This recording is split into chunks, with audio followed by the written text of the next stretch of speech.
Doctor انعام کا transfer شہر سے دور دراز ایک قصبے میں کر دیا تھا۔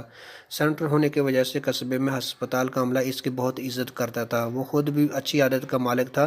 قصبے کے مریضوں کو اس کے علاج سے بہت فائدہ ہوا تھا، اس لیے قصبے کے لوگ بھی ڈاکٹر انعام کی بہت عزت کرنے لگے تھے۔ ہسپتال میں اس کے رہنے کا نظام بھی تھا۔ ڈاکٹر انعام کے پاس گاڑی ہونے پر اسے شہر جانے میں کوئی پریشانی نہیں تھی، اس لیے ڈیوٹی ختم ہونے پر وہ اپنے گھر چلا آتا۔ قصبے میں کوئی اور دوسرا ہسپتال نہیں تھا، اس لیے مریضوں کو اس سرکاری ہاسپٹل سے ہی اپنا علاج کرانا پڑتا تھا۔ کبھی کبھی مریض علاج کے واسطے اتنے آ جاتے تھے کہ انہیں دیکھتے دیکھتے رات ہو جاتی تھی اور ڈاکٹر انعام کو ہاسپٹل میں ہی سونا پڑتا تھا۔ ایک دن کا ذکر ہے کہ اس کے بیٹے جیلسن کی سالگرہ تھی اور اس کا سالگرہ میں پہنچنا بہت ضروری تھا۔ اس دن بھی مریض زیادہ آ جانے پر اسے رات ہو گئی۔ وہ اپنے بیٹے سے وعدہ کر کے آیا تھا کہ وہ لازمی سالگرہ میں شریک ہوگا۔ جب اس نے اپنے ماتحت عبدالرشید کو بتایا کہ وہ سیدھا گھر جائے گا، وہ حیرت زدہ رہ گیا۔ ڈاکٹر صاحب اکیلے کیسے جائیں گے؟ جیسے روز جاتا ہوں، ڈاکٹر انعام نے کہا۔ وہ تو دن میں جاتے ہیں نا، رات میں کیسے جائیں گے؟ راستے میں جنگل بھی آتا ہے اور اس لیے لوگ رات میں شہر جانے سے گھبراتے ہوں گے، لیکن میں گھبرانے والوں میں سے نہیں ہوں۔ میں روز آتا ہوں، روز جاتا ہوں۔ ہاں، یہ بات مجھے معلوم ہے کہ یہ سفر رات میں نہیں دن میں طے ہوتا ہے۔ آج رات میں طے کر لوں گا ڈاکٹر صاحب۔ میں ہرگز یہ مشورہ نہیں دوں گا کہ رات میں سفر کریں۔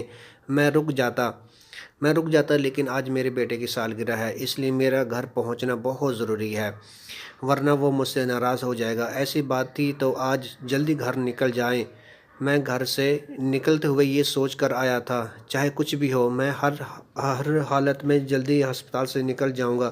چند ایمرجنسی کیس آنے پر دیر ہو گئی، ڈاکٹر انعام نے کہا۔ ہسپتال کے دیگر ملازمین نے بھی ڈاکٹر انعام کو رات میں سفر کرنے سے منع کیا، لیکن وہ گھر کو روانہ ہو چکا تھا۔ اس نے مشکل سے ہی آدھے گھنٹے کا سفر طے نہیں کیا تھا کہ اسے ایسا لگا جیسے درخت سے کود کر کوئی اس کی کار پر آن گرا ہے۔ کار کی چھت پر کسی کی موجودگی کا احساس ہو رہا تھا، کوئی جانور ہوگا، یہ سوچ کر اس نے کار کی رفتار اور تیز کر دی تاکہ وہ جنگلی جانور کار کی چھت سے نیچے گر جائے۔ جنگل میں اندھیرا تھا اور سڑک پر کار کی بتیاں جلنے سے روشنی ہو رہی تھی۔ ڈاکٹر انعام نے کار کے اندر کی سب بتیاں جلا لی تاکہ کار کی چھت پر گرنے والے جانور کو آسانی سے دیکھ لے۔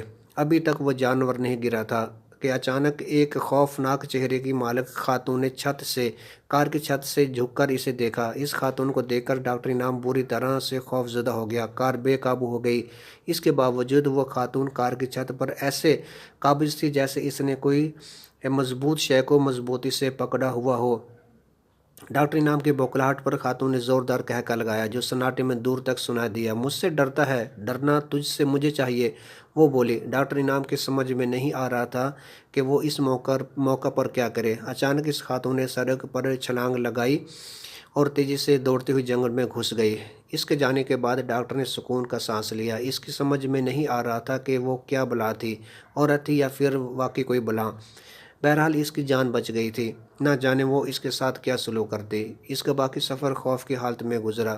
کوئی اور واقعہ پیش نہیں آیا۔ زندگی میں پہلی بار اس کے ساتھ ایسا واقعہ پیش آیا تھا، اس لیے وہ حیران اور پریشان تھا۔ گھر پہنچنے پر ڈاکٹر انعام نے اس واقعہ کا کسی سے ذکر نہیں کیا، کیونکہ یہ عجیب و غریب واقعہ تھا جسے سن کر گھر والے بھی پریشان ہو جاتے۔ سالگرہ کی تقریب میں ڈاکٹر انعام گمسم تھا۔ گھر والوں کے پوچھنے پر اس نے یہی ظاہر کیا کہ وہ آج بہت تھک گیا ہے۔ دوسرے دن ڈاکٹر انعام نے چھٹی لے لی۔ وہ صبح میں بھی اس راستے سے سفر کرنے سے ڈر رہا تھا، حالانکہ وہ پورے دو ماہ سے اس سڑک پر سفر کرتا جا رہا تھا، کبھی اس طرح سفر کرتے خوف زدہ نہیں ہوا تھا۔ تیسرے دن ڈاکٹر انعام ڈرتے ہاسپٹل چلا گیا۔ دوران سفر اسے کوئی واقعہ پیش نہیں آیا۔ شام کو جب وہ گھر جا رہا تھا، ایک موٹر سائیکل والے کو دیکھا جس کے بیچوں بیچ سڑک پر گاڑی پڑی تھی۔ وہ زخمی بھی دکھائی دے رہا تھا۔ ڈاکٹر انعام کو دیکھ کر اس نے دور سے پکارا، مجھے اٹھاؤ، کہیں کوئی گاڑی کچل نہ دے۔ ڈاکٹر انعام نے ادھر ادھر دیکھا اور دور تک کوئی بھی نظر نہ آ رہا تھا۔ مجبوراً وہ کار سے نکلا اور اسے اٹھانے کی کوشش کی، لیکن زمین سے نہ اٹھا سکا۔ بظاہر وہ کمزور اور لاغر لگ رہا تھا، لیکن اٹھانے پر بہت بھاری ہو گیا تھا۔ مجھے اٹھانا اتنا آسان نہیں جتنا تم نے سمجھ لیا ہے، وہ بوڑھا آدمی زور سے ہنسا۔ اس کی ہنسی بڑی پراسرار معلوم ہو رہی تھی۔ اس رات یہ بچ گیا تھا، لیکن آج یہ بچ کر نہیں جانا چاہیے۔ ایک عورت کی درخت سے آواز آئی۔ ڈاکٹر انعام کی جو درخت پر نظر گئی تو اس کی چیخ نکل گئی۔ وہ عورت وہی تھی جو رات میں اس کی چھت پر پڑی تھی۔ ڈاکٹر انعام نے بوڑھے کو چھوڑا اور گھبرائی ہوئی حالت میں تیزی سے کار کی جانب بڑھا۔ وہ جیسے ہی کار میں گھسا، اس عورت نے کار کی چھت پر چھلانگ لگا دی۔ ڈاکٹر کے خوف کے مارے ہاتھ پاؤں پھول گئے اور اس کی کچھ سمجھ نہیں آ رہا تھا کہ وہ کیا کرے۔ کار کے سٹارٹ ہوتے ہی اس نے گاڑی کو دوڑا دیا۔ بوڑھا آدمی کار کے سامنے آ گیا۔ کار زور سے بوڑھے سے ٹکرائی اور رک گئی۔ ایسا محسوس ہو رہا تھا کار کسی آدمی سے نہیں بلکہ کسی دیوار سے لگ گئی ہے۔ خوفناک صورت والی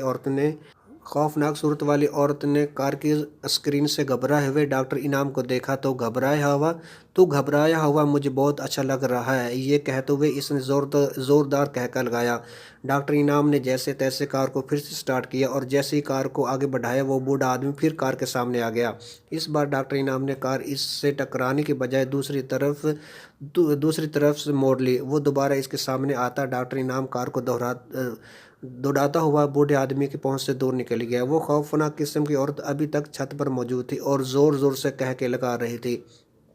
اس کے کہکے کے ڈاکٹر انعام کو خوف زدہ کر رہے تھے۔ ایک مقام پر اس خوفناک عورت نے چھت سے جنگل کی طرف چھلانگ لگائی اور غائب ہو گئی۔ اس کے جانے پر ڈاکٹر انعام نے سکون کا سانس لیا۔ ڈاکٹر انعام کا باقی سفر خیریت سے کٹا۔ اس نے فیصلہ کر لیا تھا کہ چاہے کچھ بھی ہو جائے وہ شام گئے اور رات میں بالکل بھی سفر نہیں کرے گا۔ ایک ہفتہ بالکل خیریت سے گزر گیا۔ ایک دن ان کے بڑے افسر ایاز مراد ہسپتال کے دورے پر آ گئے۔ شام گئے جب انہوں نے اپنی گاڑی میں شہر جانا چاہا لیکن ان کی گاڑی میں کوئی خرابی ہو گئی۔ مکینک نے گاڑی ایک دن چھوڑنے کو کہا۔ ان کے پاس اب یہی ایک صورت میں رات میں اس راستے سے سفر نہیں کرنا چاہیے اور کوئی دوسرا ایسا راستہ نہیں تھا جہاں سے شہر پہنچا جا سکے۔ ایاز مراد کے زیادہ اصرار پر اس نے سارا احوال سنا دیا، جس پر وہ سن کر مسکرا دیا۔ یار کیسی بات کر رہے ہو؟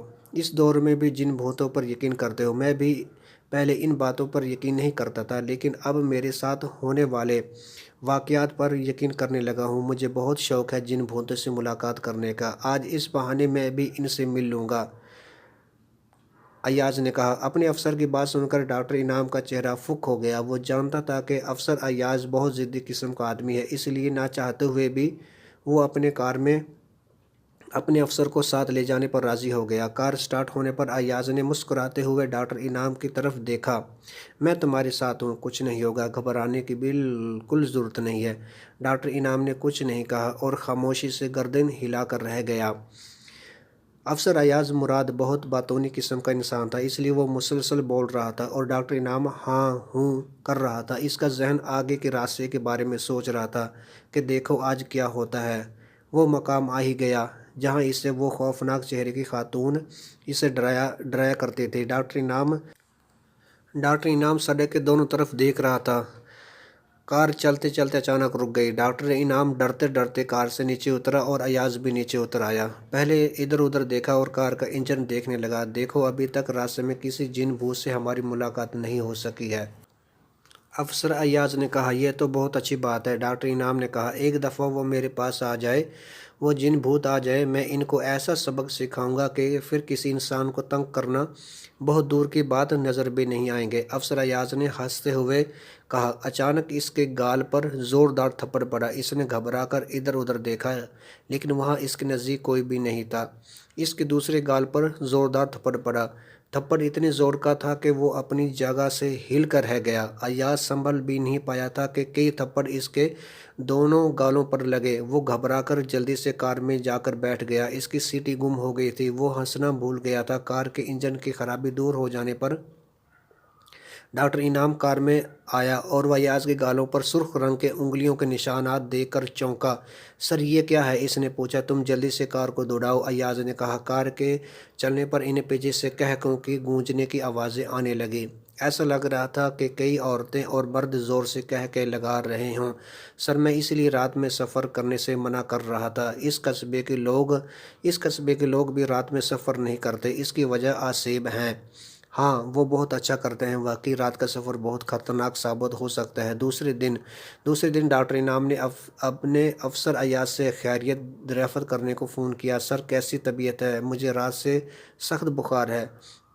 بڑے خطرناک تھپڑ تھے بھائی، تمہاری بات نہ مان کر ٹھیک نہیں کیا۔ ایاز نے کہا سر اس واقعے کو بھول جائیں۔ ڈاکٹر انعام نے کہا ہاں یاد رکھنے کا کوئی فائدہ نہیں۔ ایاز نے کہا اس واقعہ کو 2 ہفتے گزر گئے، اس دوران کوئی واقعہ پیش نہیں آیا کیونکہ ڈاکٹر انعام دن میں سفر کر رہا تھا۔ آج جب شہر جانے کو وہ ہسپتال سے نکلا، مسلسل یہ سوچ رہا تھا کہ کسی طرح بھی ہو سکے وہ اپنا ٹرانسفر کرا لے۔ ایک مقام پر ایک نوجوان نے اسے کار روکنے کا اشارہ کیا۔ اس کے کار روکنے پر اس نے کہا صاحب مجھے شہر جانا ہے، گاڑی کا کوئی بندوبست نہیں ہو سکا، کیا مجھے شہر لے جائیں گے؟ ڈاکٹر انعام کو وہ شخص پر اسرار سا لگا، اس سے پہلے اسے قصبے میں کبھی نہیں دیکھا تھا۔ وہ اس اجنبی کو کار میں بٹھانا نہیں چاہتا تھا، لیکن نہ جانے کیا سوچ کر اسے کار میں بٹھا لیا۔ میں نے تمہیں قصبے میں کبھی دیکھا نہیں، ڈاکٹر انعام نے پوچھا۔ کیسے دیکھیں گے؟ میں بہت کم لوگوں سے ملتا ہوں۔ اچھا کیا کام کرتے ہیں آپ؟ میں پریشان لوگوں کی پریشانیاں دور کرتا ہوں۔ وہ کیسے؟ کبھی کوئی آصف تنگ کرے میرے آستانے پر آ جانا۔ آصف پریشان کرنا بھول جائے گا کیا واقعی؟ ڈاکٹر انعام نے حیرت سے پوچھا۔ میں تم سے جھوٹ کیوں بولوں گا؟ مجھے کبھی رات میں شہر جانا ہوتا ہے تو ایک خوفناک قسم کی عورت اور ایک بوڑھا آدمی تنگ کرتے ہیں، ڈاکٹر انعام نے بتایا۔ میں سمجھ گیا، مجھے پہلے بھی کسی نے بتایا تھا لیکن یہ یاد نہیں رہا کہ ان کا دماغ درست کرنا ہے۔ آج تم بھی دیکھ لو میں ان کے ساتھ کیا سلوک کرتا ہوں۔ اس اجنبی شخص کے چہرے پر بڑی پر اسرار مسکراہٹ آ گئی۔ ایسا ہو جائے تو اچھا ہے، قصبے کے لوگوں کو ان سے نجات مل جائے گی اور رات میں لوگ آسانی سے سفر کر لیا کریں گے، ڈاکٹر انعام نے کہا۔ میرا مشغلہ یہی ہے، لوگوں سے آصف کو نجات دلانا، وہ بولا۔ وہ رات میں نظر آتے ہیں، ڈاکٹر انعام نے بتایا۔ میں ان کو دن میں بھی بلا لوں گا، دیکھتے جاؤ، اجنبی آدمی نے کہا۔ ڈاکٹر انعام کو اس کی بات پر یقین نہیں آ رہا تھا یہ شخص آصف کا مقابلہ کر لے گا۔ جب وہ مقام آیا جہاں ڈاکٹر انعام کا آصف سے سامنا ہوا تھا، اس نے کار روک دی۔ اچھا یہ وہ مقام؟ اجنبی شخص نے غور سے دیکھا اور کار سے باہر آیا۔ اس نے کچھ پڑھ کر جنگل کی طرف پھونکا۔ چند لمحے گزرنے پر وہ خوفناک شکل کی خاتون اور بوڑھا آدمی نمودار ہوئے۔ تو کیوں آیا ہے؟ خوفناک صورت والی خاتون نے غصے سے بولی۔ تمہیں سبق سکھانا ضروری ہو گیا اس لیے آیا ہوں، چلا جا ورنہ تیرا انجام بہت برا ہوگا، بوڑھے آدمی نے کہا۔ پھر دیکھو میں کیا کرتا ہوں، یہ کہہ کر اجنبی شخص منہ میں کچھ پڑھنے لگا۔ اس نے اپنے گرد حصار باندھ لیا تھا، اس لیے خوفناک صورت والی خاتون اور بوڑھا آدمی اس کے پاس نہیں جا پا رہے تھے۔ اجنبی شخص نے ڈاکٹر انعام کو کار سے باہر نکلنے سے منع کر دیا تھا اور اس کی کار کا بھی حصار کر لیا تھا، اس لیے وہ ان کے وار سے محفوظ تھے۔ وہ بار بار اجنبی شخص کو دھمکیاں دے رہے تھے، پھر اچانک منت سماجت پر آ گئے۔ وہ ان کی بالکل بھی نہیں سن رہا تھا۔ اچانک ایک دھماکہ سا ہوا اور ان دونوں کے جسموں میں آگ لگ گئی۔ وہ چیخنے چلانے لگ گئے۔ تھوڑی دیر تک وہ ایسے ہی آگ میں جلتے رہے اور آخرکار راکھ کے ڈھیر میں تبدیل ہو گئے اور راکھ کے ڈھیر کو تیز ہوائیں کہیں کے کہیں لے کر اڑ گئیں۔ لو بھائی، دونوں کا کام میں نے تمام کر دیا، اب کبھی تمہیں یا کسی اور کو آصف تنگ نہیں کرے گا، اجنبی شخص نے کہا۔ خدا کرے ایسا ہی ہو، ڈاکٹر انعام نے کہا۔ شہر پہنچنے سے قبل وہ اجنبی شخص جس کا نام محمود تھا اس کا پتہ معلوم کر لیا تاکہ ضرورت پڑنے پر ملاقات کی جا سکے۔ شہر میں ایک مقام پر محمود اتر گیا۔ آج وہ بہت خوش تھا، اس کی آصف سے جان چھوٹ گئی ہے، اب وہ آسانی سے رات میں بھی اس راستے سے سفر کر سکے گا۔ جب تک قصبے کے ہسپتال میں ڈاکٹر انعام کی ڈیوٹی رہی پھر کبھی اسے کسی آصف نے تنگ نہیں کیا۔ قصبے کے لوگ بھی رات میں سڑک پر سفر کرنے لگ گئے تھے۔ ناظرین، مزید ایسے دلچسپ اور سنسنی خیز کہانیوں کے لیے میرا چینل لائک کریں، شیئر کریں اور سبسکرائب کریں۔ ملتے ہیں نیکسٹ ویڈیو میں۔